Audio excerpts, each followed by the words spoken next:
Welcome back to my channel. This is Canadian Retro. I've got part 3 here of 3 of my Super Famicom pickups that I got recently. This one's been a little while in the making, just because I had the buried game exchange first and a huge pickups video that had to really get out of the way because I had tons of stuff in that last one, if you guys noticed that. So this one sort of had to go on hold a little bit, but really happy to get this filmed right now for you guys and show you what I got here, because some of these things are pretty amazing. So the first one here, and I'm trying to figure out what the connection is between this animal and this game, but it's called Camel Tree. And this game, Camel Tree, is very interesting because what it is it's a puzzle game in which you're trying to basically do a timed run through a maze, and there's different like hazards or whatever, and you're either like a ball or something like that, like an orb kind of thing, and you're working your way through the maze trying to gain time, not lose time. There's different things that are sort of impeding your progress, kind of idea, and you have to try to basically get to the end of the maze. And as it goes through the levels, obviously, as with most puzzle games, it gets a little more difficult as you're going through with it. But if you take a really close look, I don't know if I showed it close enough there for you, but you can see, like its name, it's Camel Tree. It has a picture of a camel on the front of it. No idea what camels have to do with it, but I checked out some gameplay of it, played it myself for a little while, and really enjoyed it. It's a really fun puzzle game, and I'm always looking for, you know, unique kind of puzzle games that did not come out in North America. And as far as I know, this one never did, so pretty cool right there. The next one is also a very unique game, and this is why I picked this one up. This one here has an English translation for it, and that is Wonder Project J. And what you do in Wonder Project J is you're basically like a puppeteer almost, and you have this created boy, essentially. What you do in it is you give it commands, and that boy like will try to solve certain puzzles or whatever, but you have to give it the commands to do it, and it's almost like he has to learn how to do it, and he'll actually become upset if you give him the wrong command or things don't go his way or whatever, that kind of thing. It's a really interesting mechanic, to say the least, and just so unique and something that didn't come out here that, you know, I had to pick it up. I just thought it was so cool looking. As far as like, again, like I said, the mechanics are really different from, you know, other things that I'm used to, so I decided that was really one of the things. And if you look at the visuals that I'm showing you here, there's a lot of really nice looking graphics going on here, so this was a no-brainer really when I picked this one up. It's called Wonder Project J. Definitely something that should be added into any collection if you're a Super Famicom kind of person, or, you know, if you're sort of hazarding into that area of collecting like I am here. So pretty cool right there. The next one's an Atlas title, and you know, these games here are pretty cheaply sort of priced, you know, for what they are, and that's Shin Megami Tensei. And that one there is just something that I wanted to get into. Like, I've heard all the different branches of it, and I know like Persona and all these kind of things are branched off from this, and this is, I guess, is the original. I don't really know how all these things link together because I'm not a total expert in any of those kind of things. I know some of you guys are sort of Persona fans and all that. I've never actually got into one of the games or anything like that, so I wanted to check this one out. From what I can tell is you sort of like go through and you're trying to solve some sort of mystery, I think. I didn't really get super far into it, and also at the start I was playing in Japanese, so didn't really get a whole huge chance to explore a lot. But you know, there's the battle system basically is like that face-to-face kind, as though you're dungeon crawling through first-person kind of view. You see the animal in front of you and attack it. So thought that was pretty cool right there to pick up. Got it on the super cheap. So, and because, you know, it's a popular kind of franchise, people really have a lot of reverence for it. It ends up, you know, it does have an English translation, like I was saying. So that's really cool right there, and happy to pick that one up. And at the same time, I decided to pick this one up, which is Shin Megami Tensei 2. So decided to pick this one out as well. Really cool. Same sort of idea. I mean, the graphics and everything look very similar. I think this is maybe a little bit more enhanced in some regards. I don't know how the two really compare as far as like gameplay or story-wise goes. I'll have to get into the English side of things here, but again, it's the same kind of idea. You're walking around and you're in the first-person view, and you sort of take a look, and you know your battles are coming at you, kind of thing.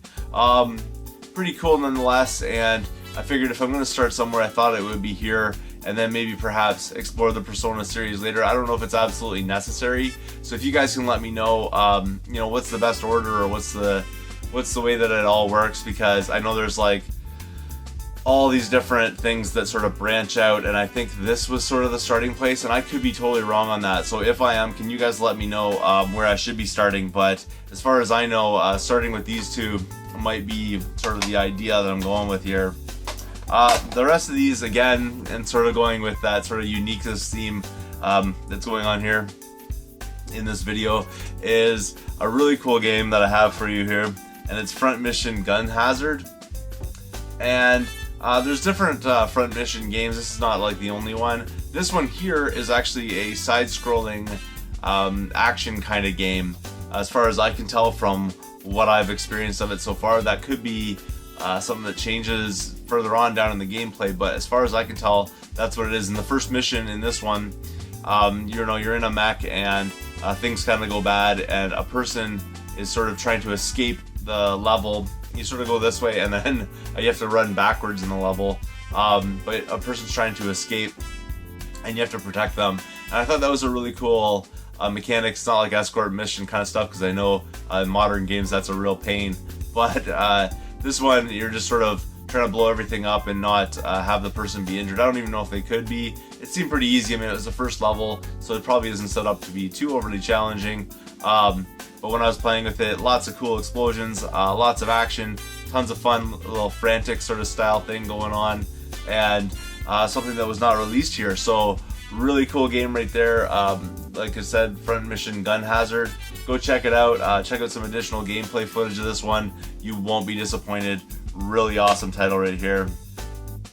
The next one here is kind of like a dungeon crawler sort of idea, and this one's called Torneko's Great Adventure. I think that's the English of it. You can see on the label there's no English to go by that, but Torneko's, I don't know if I'm saying that right, Great Adventure. Basically what this is when you're on your adventure, it's sort of a top-down Zelda kind of looking idea. Obviously with comparable graphics, I think, to A Link to the Past, maybe a little bit bigger sprites and things like that. Your character seems quite big, although he is a tubby little fella as he's going through, kind of thing. You're going through the different dungeons, and monsters sort of monsters will appear. So it's not room by room the way Zelda is organized. There's like hallways attaching the rooms, and things can also attack you in the hallways, and a variety of things like that. But really cool. When you die in this game, you don't really die. What ends up happening is, well, I don't know if you can die. Maybe later on you can die. The first level I was playing, when I was in the dungeon, my character had, you know, died because I wasn't really sure of all the mechanics just yet, and I got booted out of the dungeon. So it's kind of cool. You just get thrown out like the front door, back out back out in front of the place, and you have to go back in again and try again. So really cool game right here. Interesting mechanics, I thought. Very unique, and again, English translated, so awesome pickup. Really happy to get this one in the collection.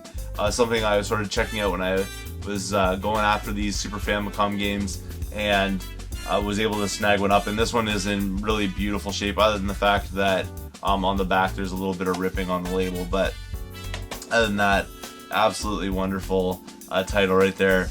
The next one here is also a very unique kind of game. It's, well, I wouldn't say it's really unique. I mean, it's a side-scrolling platform kind of thing, but just really interesting. And this one's called Papo the Southern Boy. I don't know if you guys can see that totally there. I think this character is probably like some sort of famous Japanese character. I'm not really up on the anime, you know, cartoons of Japan sort of thing, but really cool game. You don't really need to know any of that, I think, to play it. So as you're going through, it's just really weird, the monsters that you encounter. For instance, and I know it's in the gameplay footage, in the first level there's sort of like an umbrella leg or something that attacks you. Really strange. It took me a little bit to get the patterns down, but really smooth controls, a lot of fast action. Just, it really feels like a really clean game as far as like the way that it was built.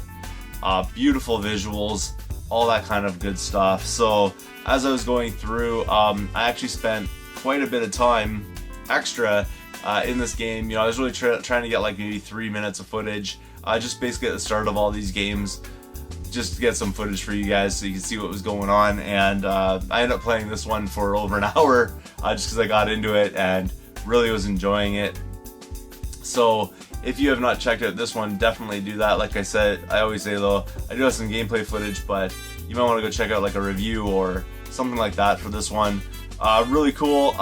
Another thing is there's like other monsters in it that help you out, so you can like ride the backs of some things or like springboard off of, I think it was a frog, I'm trying to remember from the top of my head, but just cool things like that were built into it as like part of the mechanics of it. They're probably characters from whatever cartoon it is that this is based on, but still cool and totally welcomed addition. Really nice to find like other platformers that I think that normally people aren't totally talking about all the time, or things like that, because it was not released in North America. So go check this one out, definitely worth your time. And the last one here is very similar to the vein of this one, and this one is called Magica Toruto. I don't know how to say it. Magica Toruto, something like that. Kun Magic Adventure. So I'll just refer to this as Magic Adventure because I don't know how to say that word, but it's a really cool game. This one here sort of has like an overworld kind of idea, like Mario World, where you pick your levels.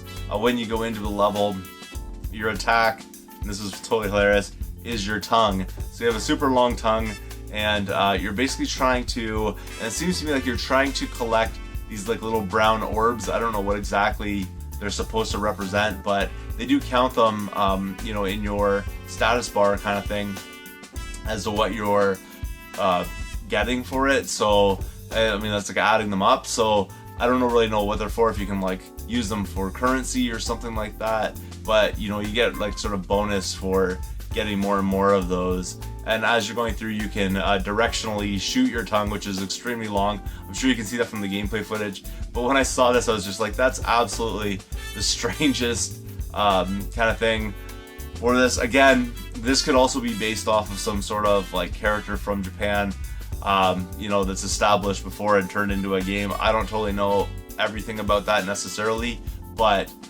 really awesome. Again, same kind of idea, really tight controls, really fluid movement, beautiful animation, like very cartoony kind of thing. And while, you know, the Super Nintendo is known for its cartoony kind of graphics and that really cool like 16-bit style that's associated with it, some of the stuff that we did not get here in North America is absolutely phenomenal in the way that it looks, and this is one of them. I think this really has like a lot of charm to it, and I'm really going to enjoy playing this. Just like the last game I showed you there, this one here I put a lot of time into, so I was filming the footage of it and kind of got like sucked into playing the game a little bit further than what I really needed for my footage. So really kind of fun.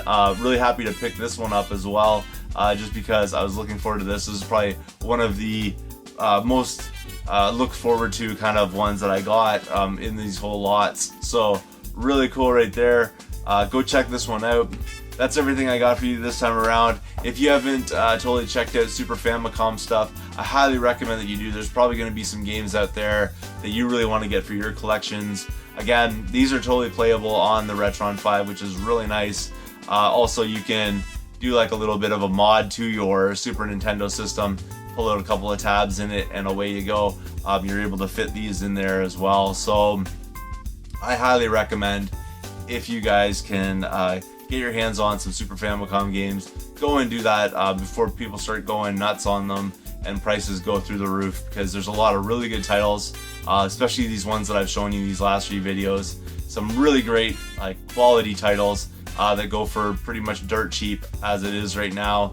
And you know, as far as collecting goes, it's really hard these days with the Super Nintendo stuff. The prices just keep going up and up and up. But these Super Famicom games are more than affordable, so maybe an avenue that you want to explore. I'm not totally certain about your collecting interests or needs, but for me, really awesome idea, and I'm glad that I ventured into this area. So thanks again for watching. If you have not subscribed yet, please do feel free to thumbs up this video, comment down below, and I will see you all later.